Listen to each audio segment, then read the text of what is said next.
Something happened in sixth grade. I can't really pinpoint any one thing. There was a lot going on at home, but there had been a lot going on at home for a long time. My dad was working for an insurance company at the time. He was very good at his job.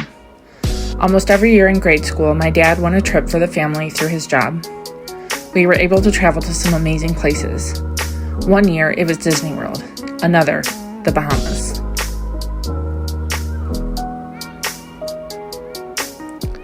These trips were really fun, but now as an adult, I realized that traveling is actually really stressful for kids. We were going to a place where we had never been. There was a lot of pressure on us to have a good time. I think on some level, or maybe because my parents told me, I should be grateful. I knew not everyone was able to do these kinds of trips.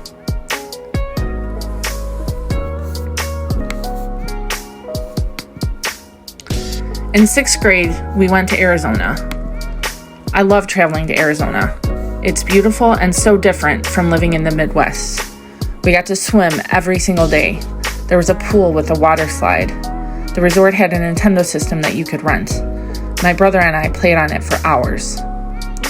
It was beautiful to wake up in the morning and have the mountains right there. I grew up in the Midwest and am pretty used to it being flat for days, so seeing the mountains was exhilarating, and it was just a beautiful landscape. Coming back from that trip, I lost my security blanket on the plane. My mom gave me the blanket for my first birthday. It became a constant for me. I'm realizing, as I'm writing this, that losing my blanket was a traumatic event. From that lens, the things that happened afterwards make more sense.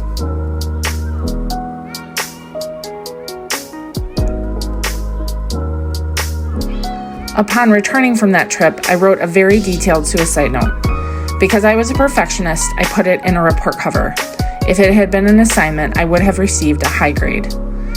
I never acted on anything in the note, but it was quite detailed. I listed out several different ways that I could kill myself, and I had specific information about how, and it was well thought out for someone who was 11, and I think that's what threw everyone into a tailspin.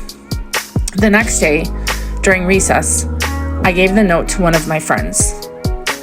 To this day, I deeply regret doing that. I didn't consider, because I was 11 at the time, that giving the note to her would be such a heavy burden for her to carry. I wonder sometimes how that affected her life. You know, it wasn't something I thought about at 11 because I was 11 and you don't think about that stuff. But now looking back, I hope that she got help for that. I hope that she was able to get resources to help her work through that situation.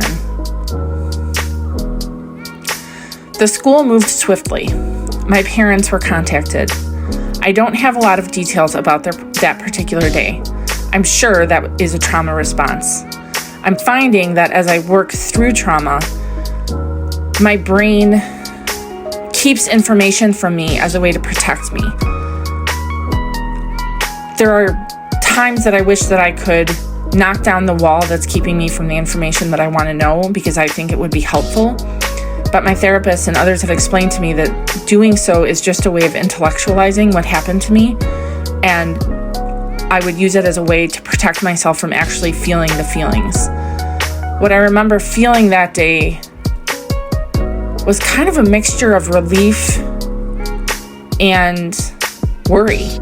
I think writing all of it down gave me a sense of trying to put into words what I had been feeling. But then there was also this sense of like, what have I done? That was kind of what came next. Ultimately, it was recommended that I be admitted to a psychiatric hospital. I stayed in the hospital for 30 days. It was only recently that I came to understand that a 30-day stay in a psychiatric hospital is traumatic for an 11-year-old girl. I was away from my parents, friends, and family. I had a traumatic encounter with another patient while I was there. It has taken me decades to get over what happened.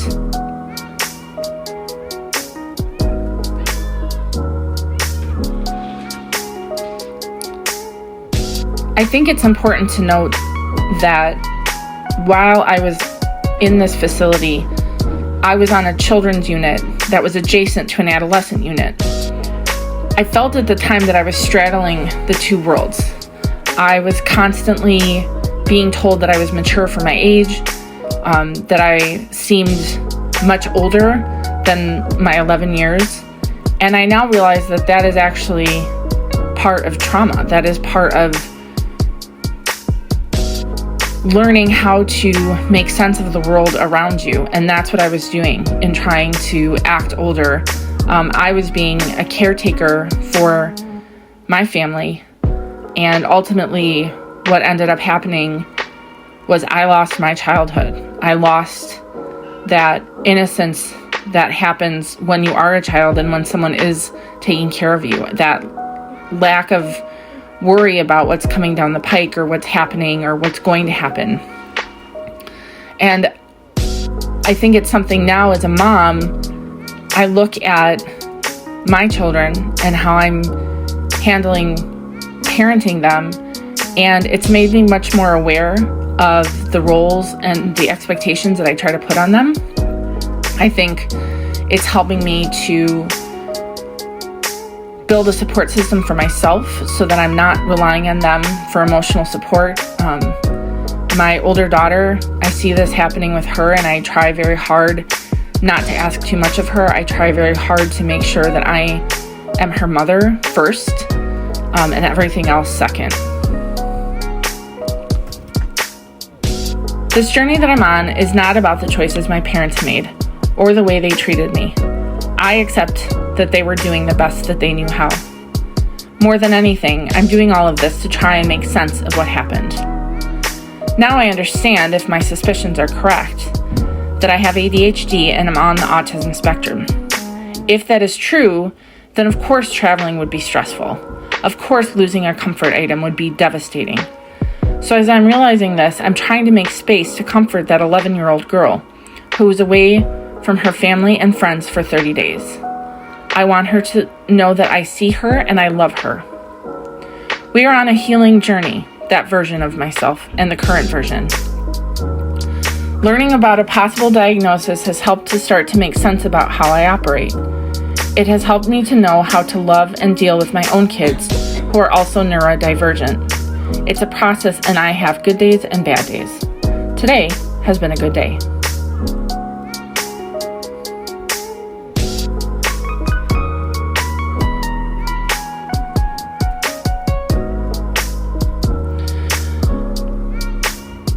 I was put on medications at that age for depression. And again, knowing what I know now about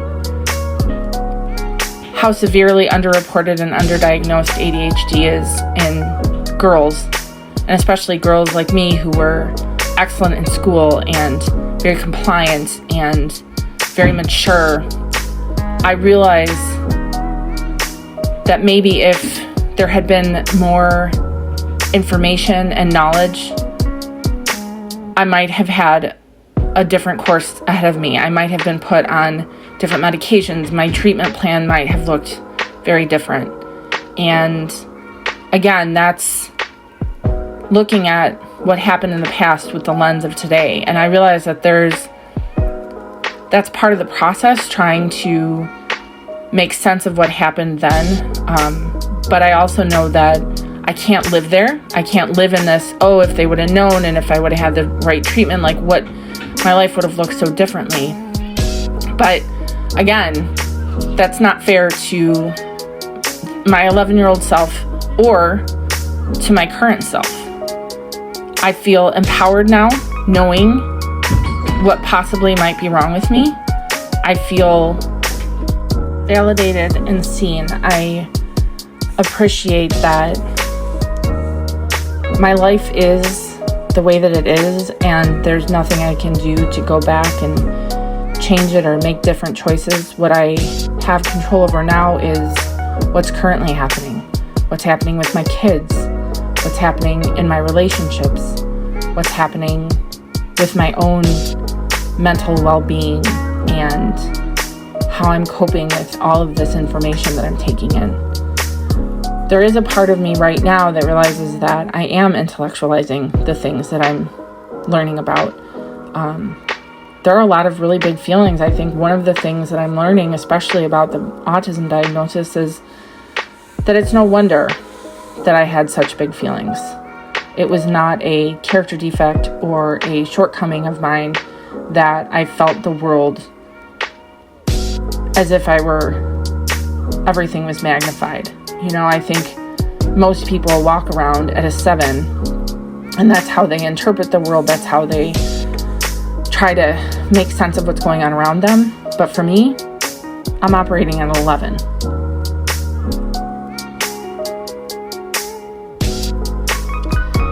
It's been tricky in relationships. And I think now with more information, I'm able to understand that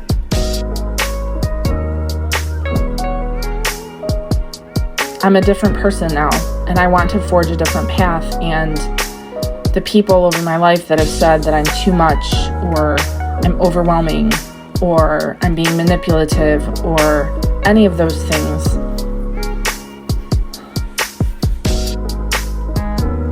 I've learned from those relationships. I've learned how to mask, which has its good and its bad points.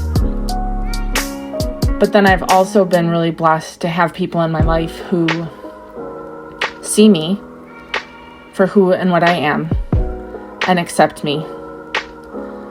I'm starting to feel more empowered to say no to people, to try to leave that people pleasing in the past.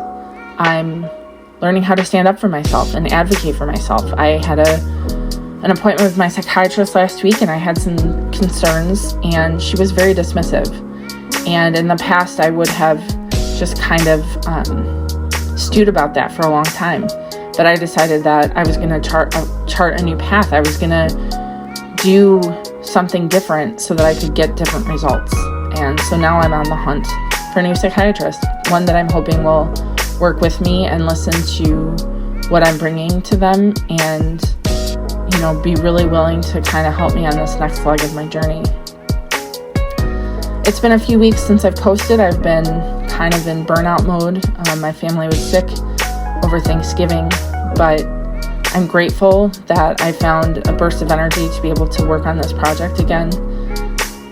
I see it as kind of a way of documenting my journey and also just sharing some of my beautiful artwork with you guys. I'm so grateful for each and every one of my subscribers. I'm grateful for the support and love you give me, and I would love it if you would be willing to hit the like button and give me a subscribe. That would really help me grow my channel and